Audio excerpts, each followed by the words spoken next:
I'm gonna show you a few alternative uses for the jars. So I like to keep my canning jars for canning, but a lot of times you'll have these extra jars laying around and you can use them for different things. When it comes to food and storage, I love to use the jars. So for example, water, I have them actually behind me. I use some of these as my drinking glasses, which I love.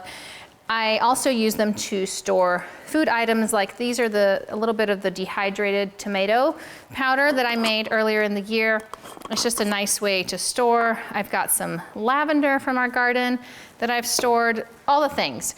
But not just food storage. I'll put our granola, our flours, like a lot of things in these jars, and I'll also do food, such as salad. You can prep like a salad for the next day in a jar. This is a wonderful way to use the jars. And then if you want to get real fun,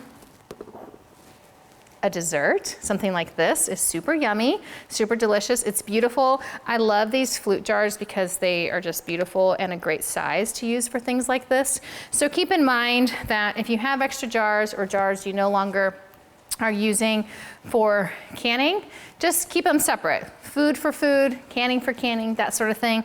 But it's just a great way to make use of them because trust me, you're gonna have a lot of jars.